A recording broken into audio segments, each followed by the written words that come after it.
On va voir maintenant dans cette vidéo comment optimiser les campagnes qu'on a lancées. Donc la première chose que je vous propose de regarder ensemble, c'est les différentes colonnes qu'on peut observer sur Google Ads pour essayer d'optimiser au mieux nos campagnes et comprendre ce qui se passe derrière et savoir où est-ce qu'on peut aller chercher de l'optimisation. Donc moi j'ai deux campagnes, une sur le shopping, une sur le search. La première chose que je vais regarder, ça va être les impressions. Est-ce que mes campagnes elles tournent? Est-ce qu'elles s'affichent? Combien d'impressions je vais avoir sur une période donnée? Donc là, je vois que sur le shopping, j'en ai 317 000, tandis que sur le search, j'en ai un petit peu moins de 11 000. Souvent, vous allez avoir des ratios comme ça, parce qu'en shopping, vos annonces s'affichent beaucoup plus qu'en search. On voit aussi que j'ai dépensé plus en shopping qu'en search, avec 729 euros sur du shopping contre 422 sur du search, et ce qui fait que j'ai plus de trafic sur ma campagne shopping que sur ma campagne search. Donc là, j'ai 3273 clics en shopping contre 1087 en search. Et donc, j'ai une différence quand même de presque 2000 clics, ce qui est pas négligeable.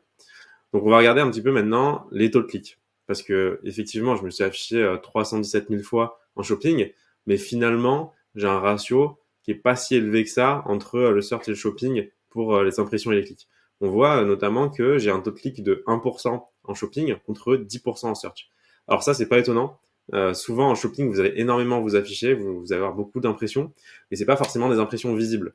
Ce qui fait que les personnes ne voient pas forcément votre annonce, mais ça compte quand même une impression dans Google. Ce qui fait que si la personne ne voit pas votre annonce, elle ne peut pas cliquer dessus, donc ça baisse votre taux de clic et ça compte quand même une impression. Donc c'est pour ça qu'on a une si grande disparité entre le search et le shopping, parce que là on voit bien en search, les annonces elles sont affichées, je pense plutôt en haut de page, ou en tout cas elles sont cliquées, parce qu'on a quand même 10% de taux de clic sur ces annonces-là. Ce qui est intéressant de regarder, du coup, c'est combien me coûte un clic. Donc là, je vais voir le CPC moyen en shopping. Il me coûte quand même moins cher que sur du search. Donc ça, j'ai une première indication déjà. Je paye moins cher un clic en shopping, je paye plus cher en search. Est-ce que c'est justifié? Est-ce que c'est du trafic qui est plus qualifié en search plutôt qu'en shopping? Parce que si c'est pas plus qualifié, je préférerais payer un même clic pour 2 fois moins cher presque. Donc aller plus sur du shopping que du search. Donc là, je vais regarder ça. Je vois que j'ai quand même plus de conversions sur du shopping que du search, donc j'ai plus de volume. Et je vois aussi que j'ai un taux de conversion qui est quand même plus élevé en search qu'en shopping. Donc déjà, ça me donne une première indication. Pour l'instant, le trafic en search a l'air quand même plus intentionniste, il fait plus d'achats. Donc ce que je vais vouloir regarder, c'est mon coût par conversion. Finalement, quand les personnes viennent sur mon site, combien ça me coûte en search pour avoir une conversion et combien ça me coûte en shopping. Et là, je vois que pour faire une vente, ça me coûte 52 euros sur du search contre 38 sur du shopping. Donc finalement, même si le trafic est peut-être un petit peu moins qualifié en shopping, parce qu'on a des taux de conversion qui sont moins élevés, je vais avoir un ratio quand même en ma faveur parce que les clics sont quand même bien moins chers qu'en search, ce qui fait finalement que j'ai un coût par conversion qui est inférieur sur du shopping par rapport au search. Donc pour l'instant, je trouve que c'est plus intéressant d'aller sur du shopping que du search. Bien sûr, maintenant il va falloir regarder la valeur de conversion. Est-ce que les paniers ils sont plus élevés en search qu'en shopping? Et donc pour ça, on va vouloir regarder un petit peu les valeurs de conversion et les retours sur investissement publicitaire pour un petit peu mieux comprendre quelles sont les campagnes les plus rentables. Donc là, je vois que sur mes 19 conversions, ça a fait 745 euros de chiffre d'affaires sur le shopping contre 535 sur du search. Donc là, je vois que sur le shopping, j'ai presque 1,02 euros de ROS, donc de retour sur investissement publicitaire, ce qui fait que si je mets 1 euro dans une campagne Google, je fais 1,02 euros de chiffre d'affaires. Donc ça n'a pas l'air d'être une campagne qui est très rentable parce que finalement, après, j'ai les taxes, j'ai le prix du produit, j'ai à payer toutes les personnes qui travaillent sur cette entreprise. Donc, c'est pas une marge suffisante pour que ce soit une campagne rentable à première vue. Mais il faut savoir aussi que ce qui est important quand on fait des campagnes e-commerce sur le shopping, c'est que peut-être que la première vente n'est pas rentable, mais une fois qu'on a fait l'acquisition d'un client, il faut regarder aussi sa lifetime value. Parce que si une personne achète une première fois pour 40 euros de, de biens, enfin de produits sur mon site internet, ça va me coûter 38 euros, je vais pas être rentable. Mais par contre, si je fais du nurturing et c'est une personne sur les 3 prochains mois qui va revenir acheter 2 ou 3 fois, là, ok, je peux me dire peut-être que c'est une valeur de conversion qui est dans le temps plus élevé. Et donc, ça reste intéressant de faire une acquisition de clients à ce prix-là. Donc ça, c'est des calculs qu'il faut faire aussi et des questions qu'il faut se poser.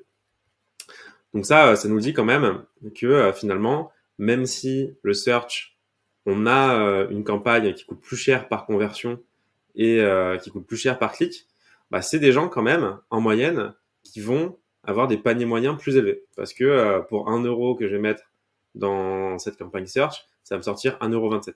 Ce qui fait que les gens achètent plus de produits et que bah, c'est des gens qui ont un pouvoir d'achat qui est plus élevé finalement sur ma boutique en venant par le search plutôt que par le shopping. Donc ça, c'est une information qui est quand même intéressante parce que bah, là, je vois que bah, cette campagne, si j'isole vraiment sur ces 30 jours ces clients, c'est plus rentable le search que le shopping. Même si je pense que à ce niveau-là, même le search pour faire tourner la boutique, c'est pas excellent non plus. Je pense qu'en en e-commerce, on va viser des ROS au moins à 2,5 pour essayer d'atteindre une certaine rentabilité et pouvoir aller essayer de chercher plus par la suite et plus de ROS et plus de volume. On a les métriques ensuite qui sont par rapport au positionnement de vos annonces. Donc là, on a le taux d'impression sur le réseau de recherche. Ça va vous dire, bah, pour 100 requêtes d'utilisateurs où vous êtes éligible d'être visible, sur combien de fois votre annonce elle est apparue. Donc là, sur 100 requêtes où j'aurais pu m'afficher, je suis visible que 36% du temps. Donc ça me dit que 36 fois sur les 100 requêtes, mon annonce elle est apparue. Et là, sur le shopping, ça me dit 26% du temps. Donc sur le search, je peux avoir aussi comme information combien de fois sur ces 36%, j'ai mon annonce qui est apparue tout en haut des résultats de recherche, donc en première position. Donc là, je vois que c'est 30% du temps. Et ensuite, je peux avoir deux informations qui sont intéressantes, qui vont être les parts d'impression justement que j'ai perdues, donc c'est-à-dire celles où j'aurais pu me positionner mais je ne me suis pas positionné à cause de mon budget et aussi à cause de mon classement. Donc là, à cause de mon budget, je peux voir que c'est relativement faible. C'est-à-dire que c'est pas forcément un problème de budget, le fait que je m'affiche pas, mais peut-être plus un problème de classement. Parce que là, je vois que je perds beaucoup d'impressions à cause de mon classement. Ce qui veut dire que bah, soit j'ai des enchères qui sont pas assez élevées, et du coup, je gagne pas la position contre la concurrence, soit j'ai des scores de qualité qui sont trop faibles, donc ça me tire trop vers le bas mon ad rank, et je ne suis pas éligible à être positionné comparé à des concurrents qui auraient mieux fait ce travail-là et qui me passeraient devant. Donc ça, c'est des informations qui sont importantes. Si vous avez regardé la vidéo sur la création de la campagne Search, vous avez remarqué qu'à un moment, on a sauté l'étape de création d'extension. Donc on pouvait le faire à ce moment-là, mais moi j'aime bien le faire après directement dans annonce extension de ma campagne, parce que là j'ai plus de facilité, plus de choix, j'ai une meilleure vision de ce que je peux faire. Donc ça c'est une préférence personnelle, mais aussi par la suite, si vous voulez rajouter de nouvelles extensions parce que vous avez des nouvelles pages dans votre site, des nouvelles images ou autres, vous pouvez le faire au même endroit, donc dans extension. Donc on a plusieurs types d'extensions. On a les extensions de liens annexes, d'accroches, d'extraits de sites, d'images, d'appels, de formulaires, de lieux affiliés. Donc ça c'est pour tout ce qui est les franchises, tout ça, ou quand on a beaucoup de magasins pour afficher le lieu le plus proche, enfin le magasin le plus proche de la personne qui fait la recherche. Des extensions de prix, d'applications et de promotion. Donc moi, ce que je vous recommande vraiment, c'est d'avoir les extensions de liens annexes, des extensions qui vont vous permettre d'avoir des liens affichés sous votre annonce directement, qui permettent de prendre plus de place. Donc logiquement, d'avoir un meilleur taux de clic, vous êtes plus visible, on voit moins vos concurrents, et aussi de mieux rediriger les personnes en leur partageant le plus d'informations possible. Pareil avec les accroches et les extraits de site, ça vous pouvez ajouter des informations dans vos annonces textuelles, donc ça c'est intéressant. Les extensions d'images, elles vont vous permettre d'ajouter des images à côté de vos annonces textuelles. Donc ça, pareil, ça ajoute un petit peu de visuel, c'est intéressant, mais je trouve pas que ce soit non plus game changer. Pour moi, celle qu'il faut avoir, c'est vraiment les trois premières. Ensuite, si vous avez vraiment un business qui fait plus de la génération de leads, que vous avez un call center ou que vous voulez un gros lead, vous pouvez passer par des extensions d'appel ou de formulaires prospects pour faciliter en fait les utilisateurs, faciliter le contact avec les utilisateurs, donc ils peuvent vous appeler plus facilement et remplir un formulaire directement sur Google Ads avec leurs informations qui peuvent être préenregistrées s'ils ont un Gmail ou autre. Donc ça peut être intéressant. Pareil sur le lieu, ça c'est si vous avez une boutique, que vous faites du Google Ads ou un hôtel, tout ça, ça va être plus approprié pour vous, parce que vous allez pouvoir, par exemple, mettre le lieu auquel on peut venir vous voir et faciliter le drive to store. On a après des extensions qui sont intéressantes pour le e-commerce avec une extension de prix pour afficher les prix de vos produits directement dans des encarts. Donc ça c'est intéressant. Pour les applications, on peut proposer directement de télécharger des applications. Si vous avez une application enregistrée sur iOS ou Android, ça facilite grandement le funnel d'acquisition et ça permet de faire beaucoup plus de téléchargement et d'inscription plus facilement. Donc ça c'est intéressant.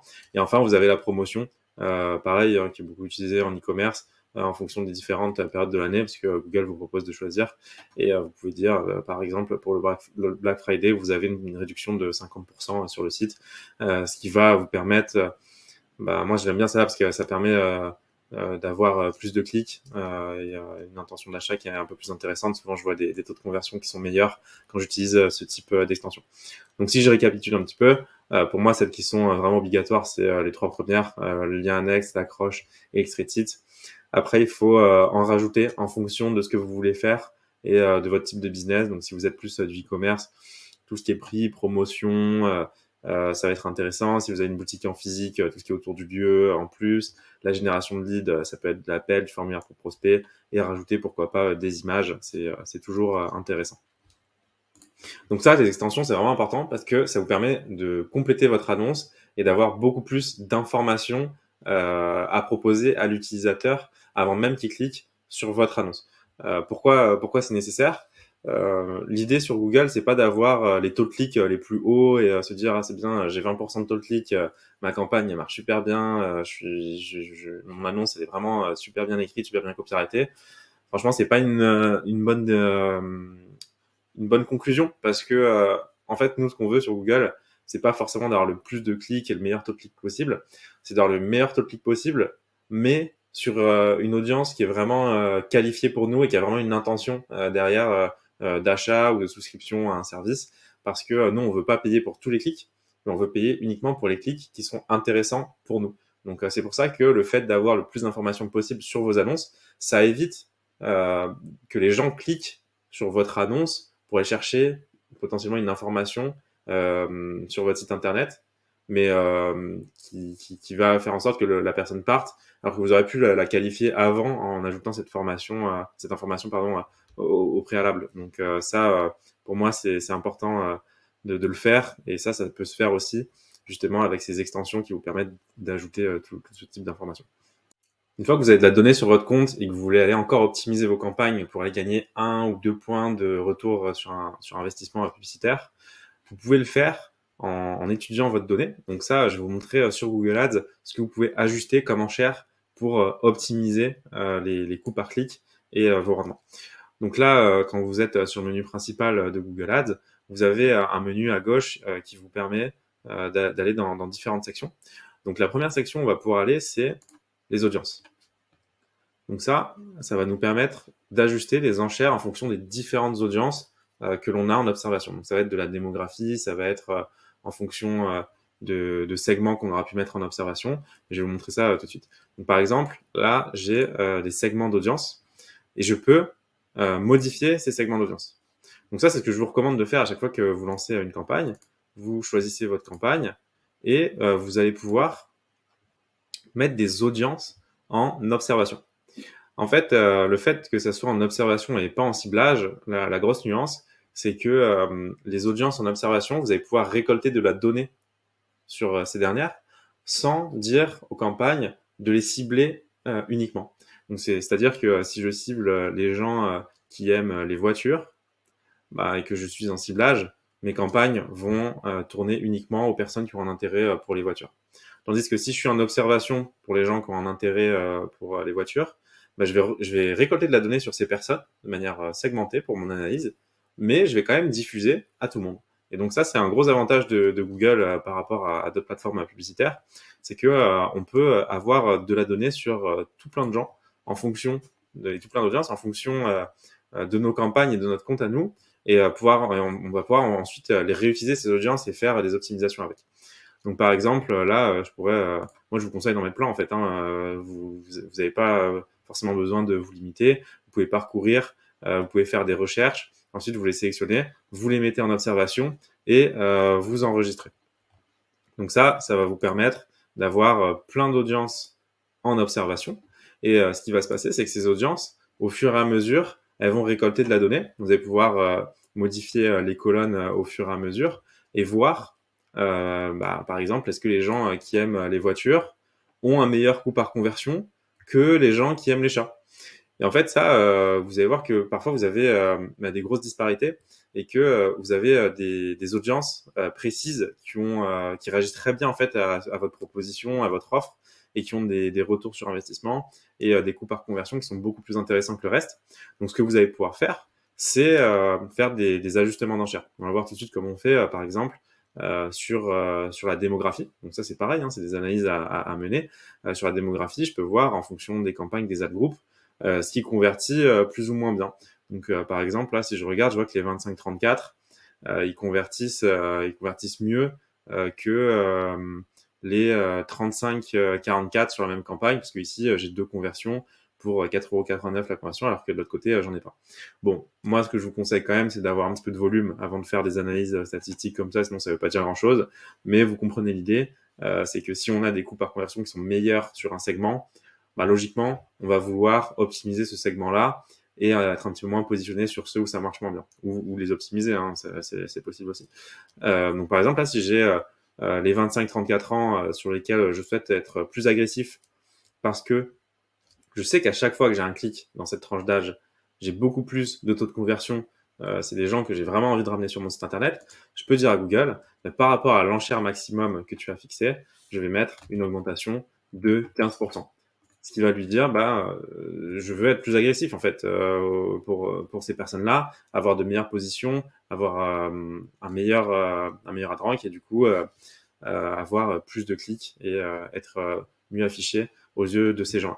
Donc on peut le faire sur l'âge, on peut le faire sur le sexe. Vous n'avez pas accès aux revenus du foyer parce que on n'est pas aux États-Unis en fait, donc en Europe on n'a pas le droit, mais ça c'est possible dans d'autres régions. Et donc ça c'est des premières optimisations qu'on peut faire en termes d'ajustement d'enchères.